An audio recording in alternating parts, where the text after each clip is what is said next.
obra-prima da arquitetura portuguesa do século XVI, classificado como monumento nacional e inscrito na lista de Patrimônio Mundial da Unesco, o Mosteiro dos Jerônimos é um monumento de tirar o fôlego.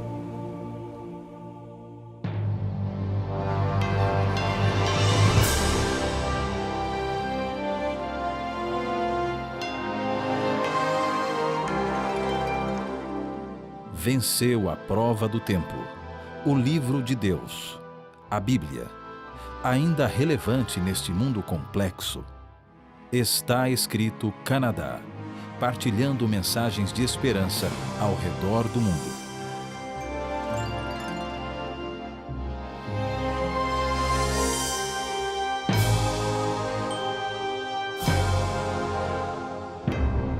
Nas proximidades onde o infante Dom Henrique, em meados do século XV, mandou construir a igreja Santa Maria de Belém, o rei Dom Manuel construiu um grande mosteiro. Em homenagem do infante navegador Dom Manuel, decidiu fundar, em 1496, o mosteiro de Santa Maria de Belém, perto da cidade de Lisboa, junto ao rio Tejo. Posteriormente, o mosteiro foi doado aos monges da Ordem de São Jerônimo, e hoje é conhecido mundialmente por Mosteiro dos Jerônimos. O mosteiro é uma referência cultural, sendo a inspiração para artistas e viajantes durante os seus 5 séculos de existência. Foi lugar da sepultura dos reis, rei Dom Manuel I, Dom João III, Dom Sebastião e Dom Henrique, e também do navegador Vasco da Gama, e dos importantes nomes da literatura portuguesa, Luís Vaz de Camões, Alexandre Herculano e Fernando Pessoa. Os primeiros trabalhos de construção do mosteiro datam de 1501. Cerca de um século mais tarde é que as obras foram concluídas. O mosteiro foi construído em calcário e exibe uma fachada de mais de 300 metros.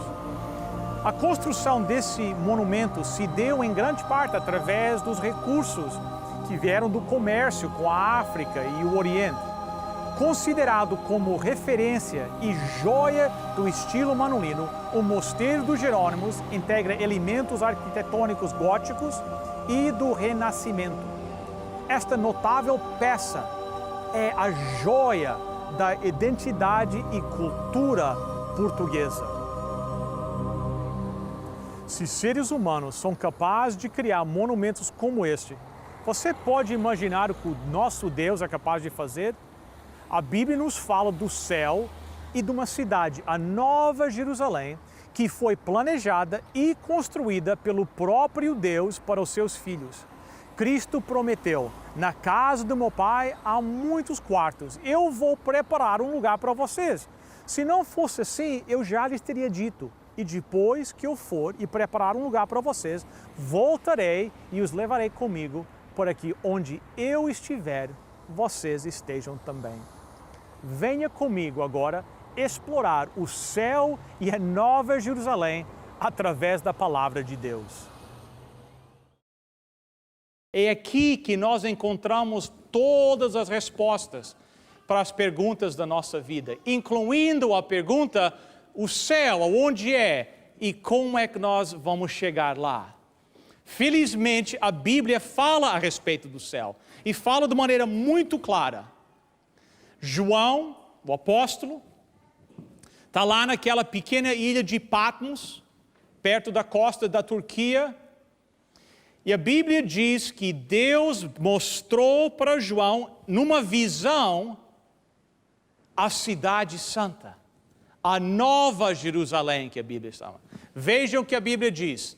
Apocalipse, capítulo 21, verso 1. Então vi um novo céu e uma nova terra, porque o primeiro céu e a primeira terra passaram e o mar já não existe.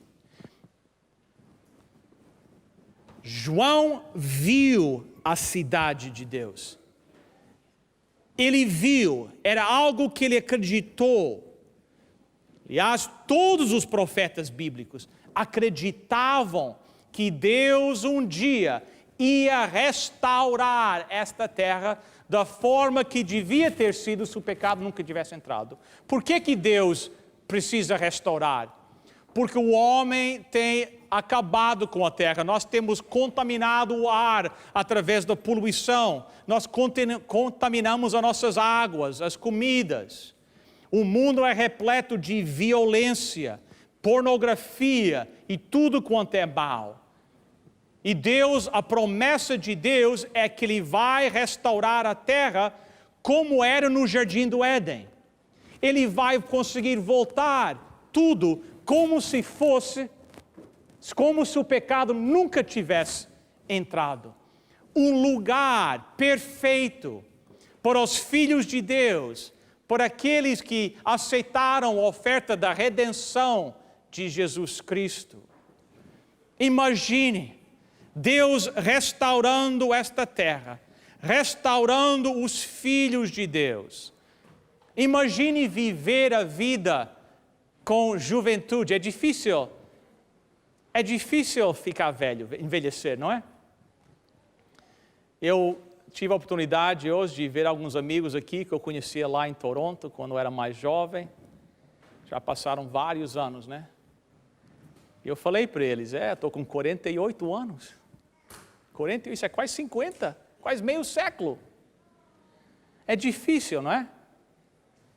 É difícil ver os nossos pais envelhecerem. É difícil ver os nossos amigos. É difícil ver o lugar onde nós moramos envelhecer. Eu um dia, algum tempo atrás, fui visitar a casa quando meus pais imigraram para o Canadá, onde eles foram morar, onde eu nasci. E fui lá ver a escola onde eu andei naqueles primeiros anos. E estava tudo velho. E é difícil. E eu olho às vezes e gostaria de poder fazer as coisas novas de novo, mas eu não posso. Eu não tenho essa capacidade. Você não tem essa capacidade. Mas Deus tem. Ele diz que um dia Ele fará tudo de novo. Ele vai restaurar tudo quanto a humanidade perdeu. Deus prometeu a Abraão que seus descendentes iam herdar a terra. Eles iam herdar aquilo que Adão e Eva perderam, que Deus vai restaurar tudo do jeito que devia ter sido. Tudo com perfeição. E Adão, pela fé, a Bíblia diz, ele aceitou essa promessa de Deus. E ele esperou que essa promessa, ele acreditou que fosse um dia cumprido. Abraão, aqui nesta terra, era um peregrino, era um estrangeiro. O apóstolo Paulo, escrevendo, disse em Hebreus 11:10, porque Abraão esperava a cidade que Deus planeou e construiu. A cidade que possui alicerces que não podem ser o quê? Destruídos. Essa era a cidade que os patriarcas ansiavam. Era a esperança dos patriarcas. A Bíblia nos fala de Moisés. Moisés, que podia ser do faraó. Moisés, que podia ter escolhido se assentar num trono lá no Egito. Se assentar num trono dourado, dentro de um templo dourado, adorado por milhares e milhares de egípcios.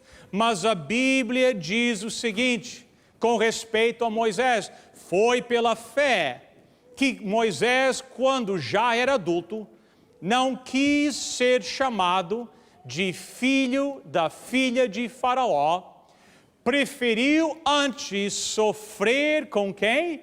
Com o povo de Deus, em vez de gozar por pouco tempo os prazeres do pecado. Ele achou que era muito melhor sofrer desprezo por causa de Cristo do que possuir todos os tesouros do Egito. Ele tinha os olhos fixos no quê? Na recompensa futura.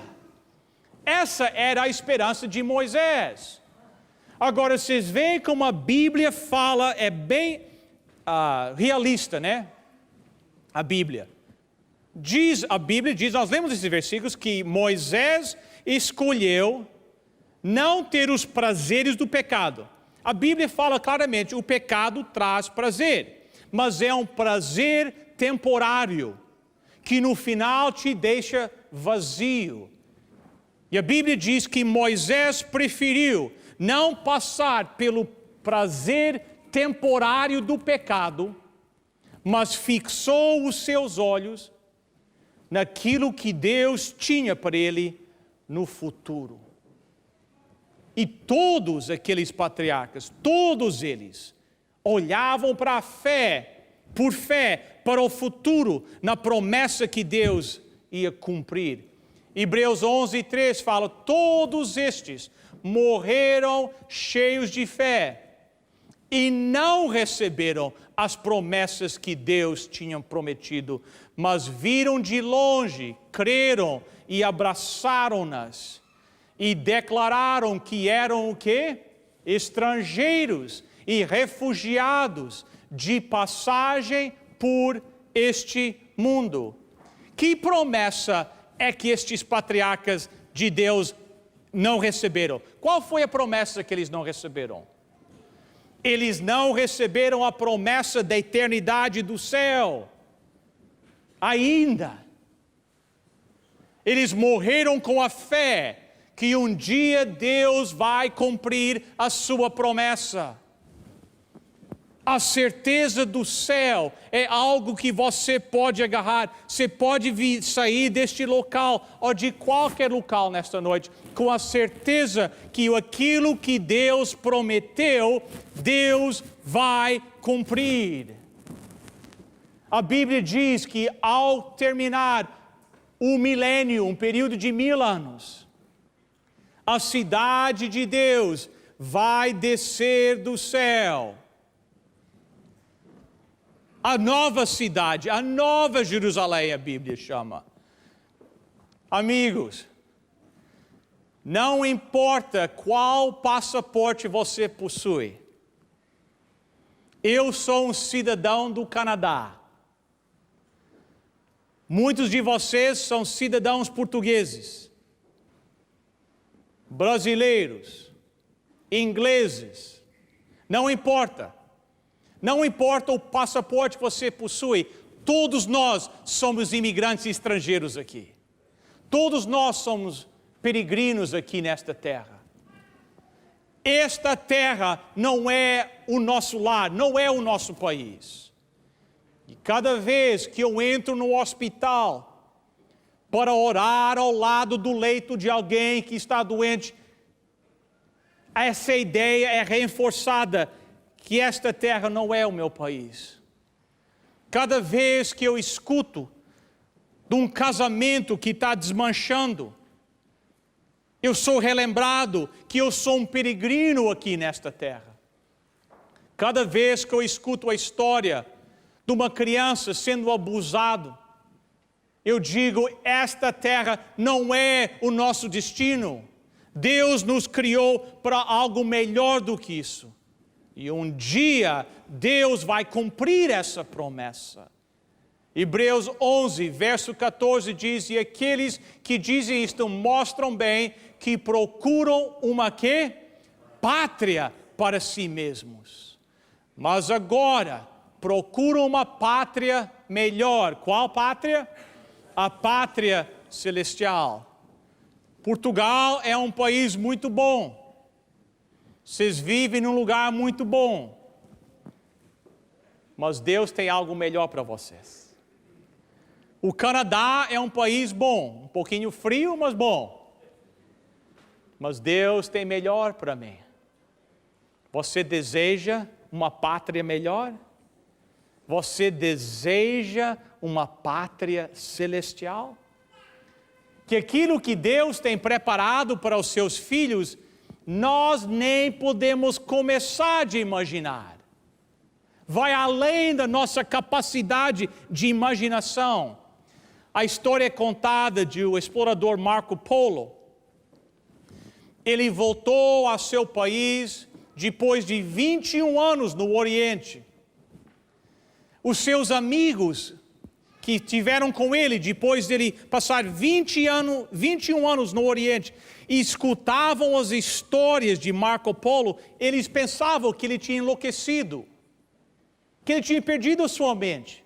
Por quê? Porque ele falava de coisas que eles não entendiam. Ele dizia: eu vi pedras pretas que ardem. Eles diziam, Marco Polo ele está louco. Porque eles nunca tinham visto carvão. Ele disse: eu vi nozes, castanhas, do tamanho da cabeça de um homem. Eles diziam: coitado, ele enlouqueceu. Por quê? Eles nunca tinham visto um coco. Ele disse: eu vi serpentes que tinham 10 metros de comprimento, com a capacidade de engolir um homem inteiro. Eles diziam: coitado, ele enlouqueceu. Eles nunca tinham visto um crocodilo. A história diz que Marco Polo estava no seu leito de morte e um dos seus amigos chegou perto dele e disse: amigo, você está morrendo. Você não quer agora, como é que se diz, retratar tudo aquilo que você falou? Todas aquelas histórias que você contou? Agora seria a hora de fazer isso. E ele respondeu: tudo é verdade. Cada parte da história, de fato, nem metade foi contado. A Bíblia diz, 1 Coríntios 2:9, porém, como dizem as Escrituras Sagradas, aquilo que ninguém viu, nem nunca ouviu, e que jamais alguém pensou que poderia acontecer, foram as coisas que Deus preparou para aqueles que o quê? Amam. A Bíblia diz: a nossa imaginação não tem a capacidade para imaginar aquilo que Deus tem preparado para nós. O olho humano nunca viu o que Deus tem preparado para nós. O ouvido humano nunca escutou o que Deus tem preparado. É além da nossa capacidade. Uma nova terra, um novo céu, uma nova Jerusalém. O livro de Apocalipse nos descreve essa nova terra em detalhes muito precisos. Apocalipse 21:2 diz: e vi a cidade santa, a nova Jerusalém, que descia do céu da parte de Deus, enfeitada e preparada, vestida como o quê? Uma noiva que vai se encontrar com o noivo. João, ao ver aquela visão da nova Jerusalém, aquela maravilha que Coríntios diz que olho humano nunca viu, ele tem dificuldade em encontrar palavras humanas para descrever aquilo que ele acabou de ver em visão. Então ele procura um exemplo, ele diz: a nova Jerusalém, aquilo que Deus me mostrou em visão, é como uma noiva. É como uma noiva que vem encontrar-se com o seu noivo.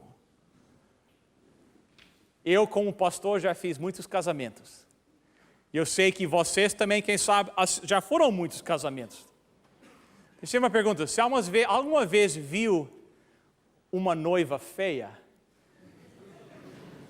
Nunca. Eu nunca vi. Eu já vi um noivo ou dois que podia levar um ajuste um pouquinho, né? Mas uma noiva, eu nunca vi uma noiva feia. Quando João escreve que a Nova Jerusalém é como uma noiva, você não quer estar lá? Este mundo onde nós acordamos hoje de manhã, este mundo não pode ser descrito, é isso? Descrito? Como uma noiva. Este mundo não é uma noiva.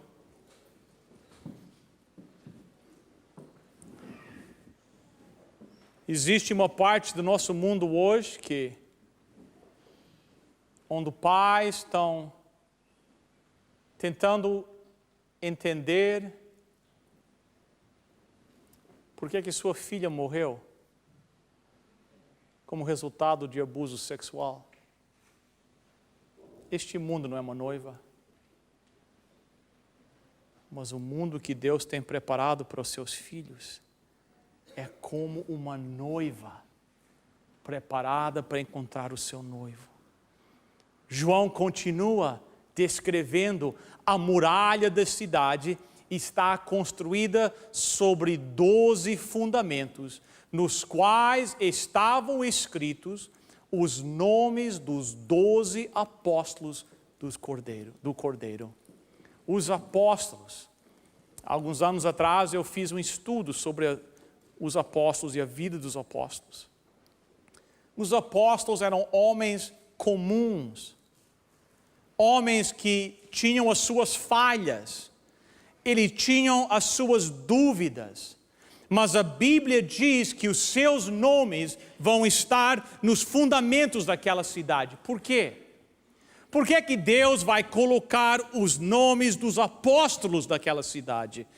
Que é uma demonstração para nós que essa nova terra, essa nova cidade, essa nova Jerusalém, não é um lugar preparado, que nós dizemos em inglês, para super saints, para os super santos. A Nova Jerusalém é uma cidade construída por Deus para pecadores que reconheceram a sua necessidade de um Salvador. É para homens e mulheres comuns, que nem você e que nem eu, que recebemos a oferta da redenção de Deus. Um lugar para pecadores redimidos.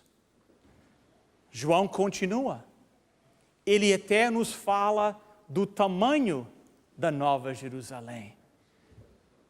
Ele diz: a cidade é quadrangular, de igual comprimento e largura, e media a cidade com uma vara até 12.000 estádios. O seu comprimento, largura e altura são iguais. É uma cidade quadrangular que tem mais ou menos 600 quilômetros de cada lado, incluindo 600 quilômetros de altura. O matemático calculou que uma cidade desse tamanho teria espaço para 2 bilhões de pessoas. Quer dizer, vai ter bastante espaço para todos aqueles que escolherem habitar lá. No próximo programa, apresentaremos a segunda parte da mensagem O Lugar com que Sempre Sonhei, que fala sobre o céu e a Nova Jerusalém. Por isso, você não pode perder o próximo programa do Está Escrito. Gostaria de convidá-lo para visitar nosso website, estaescrito.ca. Lá você poderá assistir os nossos programas, fazer um pedido de oração e até mesmo fazer a sua doação. Não se esqueça de nos visitar no Facebook. Bem, hoje nós ficamos por aqui, mas não se esqueça, está escrito: nem só de pão viverá o homem, mas de toda a palavra que procede da boca de Deus.